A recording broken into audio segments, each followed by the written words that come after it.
Hello guys and welcome back to Big Brother, and as you can see I have changed the background. I think I made it just a little bit more lighter, made it more fun, made it more vibrant, kind of tried to match the promo photos background, but we'll see how this works out. I might change it for next episode, who knows, but either way, thank you guys for coming back for the second episode. We are going to be talking about two episodes now. We're going to be talking about Monday's episode and Tuesday's episode, which has all of the crazy gossip. We have ended the second episode with 4 people up for the first eviction, which is kind of crazy. No nominations this week. Unfortunately, some people just couldn't cut it in the storage room, and with all the challenges going on, they just couldn't make it back into the house. So you know what? Interesting things are happening currently, and I am super excited to get into it with all of you guys. Currently there's nobody in the house that's pissing me off or angering me or annoying me, but I can already tell there are some people that are going to get on my nerves. There are some people that I'm going to absolutely love, and I'm here to break all of that down with you. So without much further ado, let's get into the episode, shall we? Now, before we actually get into the episode, I just want to say thank you guys for the love and support on the channel. Today is actually 1 whole year since I posted my very first Big Brother video, literally a whole year ago, which I just said. And that was when I kind of decided to change what I was doing with my channel, and you guys seem to love it. I got a lot of new support on my channel, and now we're kind of like a dedicated reality TV channel, which is kind of funny, kind of cool. We do some other stuff here and there, but that's the stuff that you guys like. So thank you guys for being on this journey with me. I hope you guys are enjoying, and I will see you guys when we get into the video. Let's go. So entering the storage room was a huge thing for 11 of the housemates. 5 of them got to stay behind, but 11 of them had to go in, and they were told they weren't allowed to bring their alcohol, so everybody was necking their champagne, which I found hilarious. There was a brilliant shot of Lily necking it and then having a bit of a moment as she sort of swallowed it. It was hilarious, and actually I feel like this is a good group of people. There are a few duds that haven't really shown their full personality or what they've got to offer this series yet, but I have faith that given time they will actually do something on the show and give us some content that will make us go, oh, I don't want that person to go, that person's cute. But at the moment, there's a couple of people that I'm like, they can go first day, I don't care. So, yeah. But the storage room was actually really cool. There were loads of callbacks to last season of Big Brother. There were callbacks to classic Big Brother, such as like the table that Alison Hammond broke, the Tree of Temptation. There were so many different references that for like OG Big Brother fans would make them go, oh my god, this is so cool. Oh my god, I can't believe they did that. And I think that's exactly what this show should be doing, is honouring the past. I think it's definitely nice to press forward with new things, but having those little Easter eggs in there for people, bringing back some OG challenges, bringing back some OG sort of like parts of the show, I think really adds something to the show and allows people who have been watching for years and years to really get something new out of it. So yeah, I liked the storage room. I found it hilarious how they were just forced to sort of sleep on the floor, sleep on camp chairs. There was only one mattress, one dirty mattress in the room. So it really was horrendous for the non-housemates. And I think that's exactly how Big Brother should be. So I've got 2 sections to talk about Lily. The first one is going to be her diary room confessions, because I find them hilarious. They are actually the funniest thing I've ever witnessed in a Big Brother show. You can tell on the first night she was a little bit drunk, she was a little bit tipsy, she was just having a good vibe. So she went into the diary room and she was just being brutally honest about everyone, and I kind of dug that. She was talking about how she likes Thomas. She was giving some snorting noises, so like, and I was like, how is she making those noises? Because I can't even make them like properly the way she was. That's crazy. Then she was talking about Sarah, and she was like, I don't like Sarah. She's all, hi, I'm Sarah. And I just found it hilarious how she's literally been in the house less than an hour and she's already slagging people off. It's just hysterical. I love it. And then obviously she ended that first section by burping and then saying bless me, which had me howling. Honestly, as much as Lily can be a lot at times, and we'll talk more about that later, I find her hysterical and I think she is very funny. And then she came back in the room the next day and was like, oh, I really like Nathan. He's so cute and sweet. But I don't like the topless people. Why, Marcello, you taking your top off all the time? Thomas too, why are you just taking your top off? And I was like, actually, that's a fair point. Why are they just stripping? Like, it can't be that hot in there, surely. So, it's time to talk about the challenges. The challenges were actually quite good. I really enjoyed them. I thought they added a good sense of competition without it being too favoritized towards one side or the other. The first challenge was a most trustworthy challenge. So they had to pick the most trustworthy housemate out of the non-housemates, and then the non-housemate they chose was Martha, and then Martha chose Ryan as the person she thought that was least trustworthy from the main house, and they had to compete in a little bit of a lie-off. The cake in front of them blew up. The cake was a lie, okay? And then they both had to try and convince Ali that they weren't the one that blew up the cake. And I thought that was a really, really interesting challenge, even though Ali clocked that both of them were lying very, very quickly. But she thought that both of them blew up the cake rather than both of them didn't blow up the cake. So anyway, it was a little bit complicated, a little bit crazy. But anyway, I really did enjoy this challenge. I thought it was nice to see them try and play a little bit of like a carrot in the box game. It's just the kind of thing that really allows you to see what people are like. And Martha kind of slayed. She managed to go back into the main house. Ryan got sent to storage and Martha got to take 2 people with her. So Martha's no longer up for eviction. And Martha took Rosie and Hannah as well, meaning they too are exempt from the eviction, which I think is brilliant. I love that. I think it's amazing. So the next challenge was the most lovable. They had to find out who's the most lovable, and they got in a dog to do it, and it was so cute. The dog was so cute. I loved it. I don't know what type of dog it was because I don't know dog breeds like that, but it was cute and I loved it. It was amazing. But anyway, the non-housemates chose Days to compete in this, and Days chose Shegan as the one who is the least lovable in the main house, which first of all, that's kind of cruel. It's kind of crazy of Big Brother to make them do this. But anyway, so they were outside and they were like having to coax this dog towards them. Rosie came out, led the dog out, and the dog was sat there just like woof woof. Oh god, it was so cute. Anyway, the dog then ran towards Shegan because Shegan had covered his fingers in bacon. Now, we could have an argument all day about whether that was cheating or not. But all I'm going to say is he thought outside the box and he won. So, you know what? We'll allow it. Okay, there were no rules against it. There were no rules about how you could win the dog's approval or whatever. You just had to get the dog to come to your circle. And he did. That's all I'm going to say on the matter. I don't think he was cheating. I think some of y'all are just like Days fans. And fair enough. I agree. I am also a Days fan. But you can't take away what Shegan did. It was actually quite a genius move, I won't lie. Next up, we had the most competitive competition. And this saw Thomas from the non-housemates and Rosie from the housemates go head-to-head in a series of dares. Now, these dares were actually crazy. Like, there were some brilliant ones. There were some not so brilliant ones. There were just some ones that made me go, I don't know whether I'd do that. I don't know whether I would have done that. There were some that I was like, I would have 100% done that, and they didn't do, and I was like, okay, cool.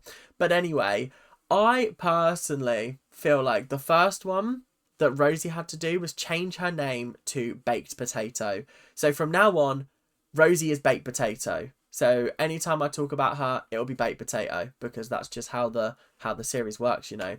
So Baked Potato had to change her name to Baked Potato, and she did. I don't know whether that's a legally binding contract, but I'm really hoping it is. That would be hilarious. And then we had Thomas given the next one, which was to just put a bucket on. And I was like, oh, that's quite an easy one. Then Rosie had to liquidize some food, whilst Thomas had to put on a stinky scarf at all times. Thomas has to wear this bucket all day, by the way, just FYI. Then Thomas had to shave a brow off, and Rosie had to put gum in her hair. Oh, Rosie. Baked Potato. Oh, God, it's so easy. It's because my notes say Rosie. Baked Potato had to put gum in her hair. And then Thomas had to destroy 3 of his fellow housemates' photos. So he chose Ryan, Days, and I can't remember who else he chose, but he chose one of those, those 2 and someone else. And then Baked Potato was told that as her final dare, she would have to nominate Face to Face for the remainder of the series. Now, I would have done that. I would have happily done that. I think nominations are better when they're face to face because you control what they hear. You could be like, oh, I'm nominating you because we just don't talk a lot. I just don't have a lot of vibes with you. I'm really sorry. And I feel like they would get over it a lot quicker than finding out that 8 people that they don't know about have voted for them in secret in a diary room. Do you know what I mean? I feel like you'd be able to manage your image a lot better by nominating face to face because I don't know, you get the vibes of who's not popular in the house. Do you know what I mean? So you could just go for the non-popular people and be like, oh, we just don't talk. I'm really sorry. I'm really sorry. So I feel like that was an easy dare that I would have done, but she decided not to do that. So Baked Potato headed back to the storage room and Thomas chose Marcello and who else did he choose? Marcello and Sarah, which again I found really weird. I was like, those 2? Really? Okay. But those 2 are now exempt from eviction as well. Oh god, it was very, very, very challenging this episode. There was lots of challenges going on, and honestly I did enjoy it, and I thought it was nice to see them flip-flopping between the storage room and the main house. It was nice to see that little comparison. But that leads us to our final challenge. So our final challenge was fairly simple. The 6 remaining housemates, was there 6? No, there were 7 at this point. So there was Ryan, Dean, I forget the names, Days, Emma, Lily, Baked Potato, and Nathan. They were all still in the storage room and they were told, put your hand up. Last person to drop your hand wins. And honestly, I thought this would have been an easy challenge to win. But actually, when you leave your hand up there for a long time, it does end up weighing you down a little bit. I mean, I've had it up just for like 10 seconds now and it's already starting to feel heavy. So the fact that they were going for so long actually is quite admirable. But the order of drop-in was Ryan could not be bothered. Then Nathan couldn't be bothered. Then Dean put his arm down. Then Baked Potato did. Then Emma did, and then it came down to Days versus Lily.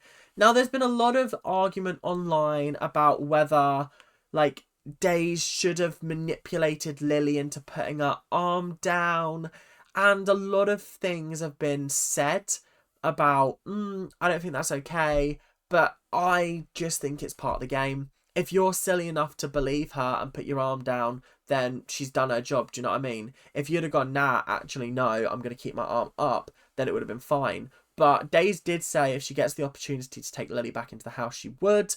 And obviously, Days did win and Lily did put her arm down. And then Days got told that she could take 2 people with her. So she took Emma and she took Lily, which is kind of iconic.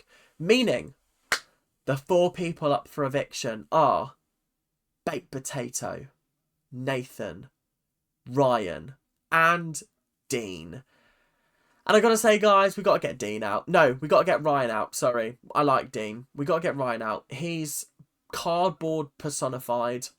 We're just not vibing with him currently. We're just not having a good time. He's just a bit boring. Ever since the spoon comment, I just thought you're a bit of a knob, you know. You didn't need to say that. Especially going on a TV show where a vast, like, group of people who watch this show are that demographic. So why would you do that? You're just a silly little melon. But anyway, it looks like Ryan will be leaving the house unless the Facebook mums manage to converge on somebody.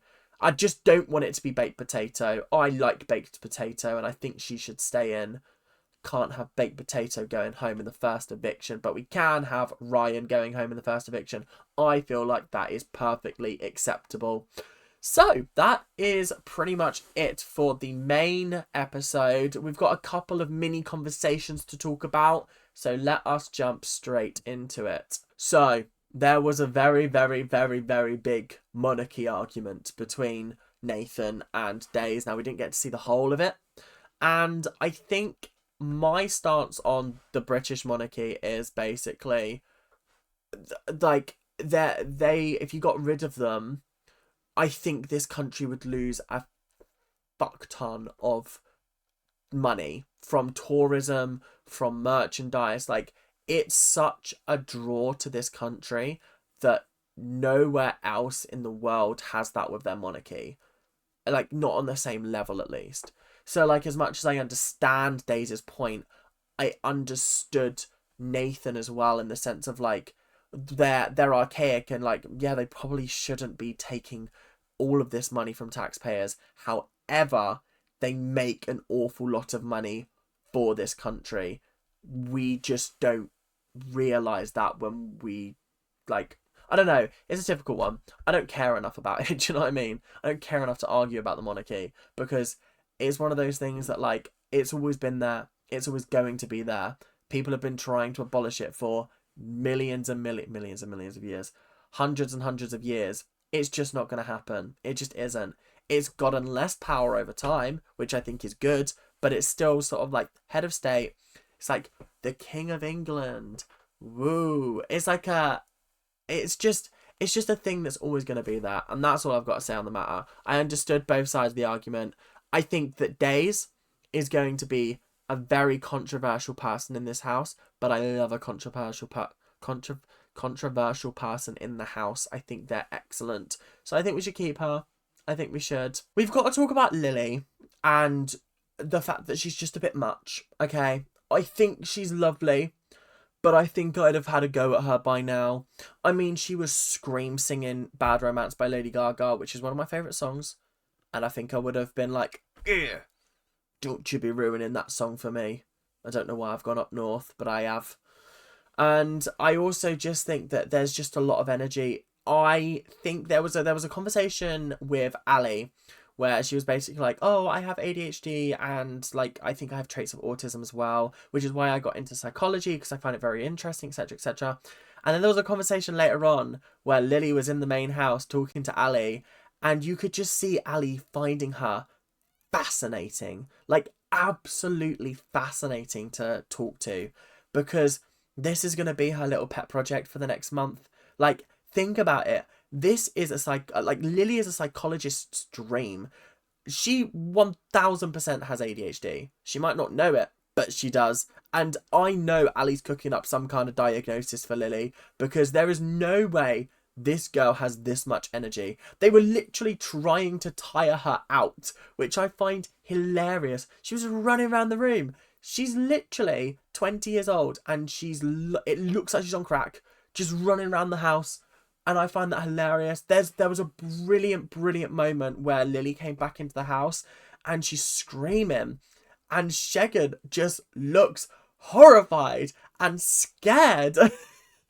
I'll have to see whether I can include a bit of the clip in this episode, but it was just absolutely hysterical. I just loved it so much. And I think she's so funny, and she's so entertaining. But I do understand where, like, Sarah's coming from when she's like, Lily is just sensory overload. It's 4 a.m. and she's still wired. And Emma's having to go, will you shut the fuck up and go to bed, please? Go to bed.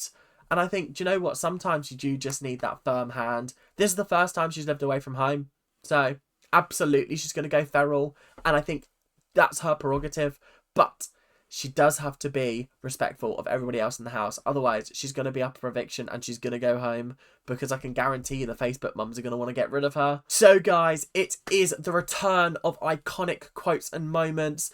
That's right, we're back, and I am very excited to give you some cheeky, naughty moments that I noticed within the episode. The first one was when Thomas entered the storage room and found, like, one of those, like, hands, mannequin hands, I think it was. He tried attaching it to his stump with Hannah, and that caught me off guard, and it actually had me kind of chuckling, I won't lie. Like, he actually is quite a funny person. I just need to get more in tune with his style of humour, and then I think I'll be fine. I think I'll find him quite entertaining. I also need to see more from him, because aside from, like, the challenge, we don't really see much from him this episode. So, yeah. So, next up, we had Khaled and Shegan talking about religion. I find religious chats very, very interesting, but this one had me howling because Shegun was talking about, like, to Khaled about, oh, like, you're Muslim, like, this, that, and Khaled was like, oh, yeah, there's not that many differences between, like, the Bible and the Quran. Like, we have a prophet called Jesus as well. Like, Jesus is one of our prophets. And this was the line that cracked me up. Shegun went, yeah, when I found out he was in your book, I was like, rah! And I was like, huh? What? This is the most ludicrous conversation to have, because I also did not know this, but that was just kind of crazy to me, and it really had me chuckling. The final funny quotes and moments that we have had to be when Sarah was having a little bit of a breakdown in the storage room, and Baked Potato was like, oh, no, come here, hugged Sarah, and then you just saw Baked Potato's face looking absolutely petrified. Like, petrified. It was hilarious, because that's the kind of thing I do when I'm comforting someone and I'm like, what the fuck do I do? What do I do? I don't know what to do, guys. Help me. Yeah, it's tough. It's rough. But that is it for quotes and moments of the episode. Iconic or not, they were my favourite. So thank you guys for watching. We've got 4 people up for nominations, eviction, whatever. We've got Ryan, we've got Nathan, we've got Baked Potato, and we've got Dean. And iconic. That's all I've got to say. Just absolutely iconic. But thank you guys for watching. Hope you guys have enjoyed, and make sure to leave a like, comment, and subscribe. Do all that YouTube stuff that you guys do so well. But until then, I will see you guys on Friday for the next installment of Big Brother Catch Up. See you guys later. Bye now.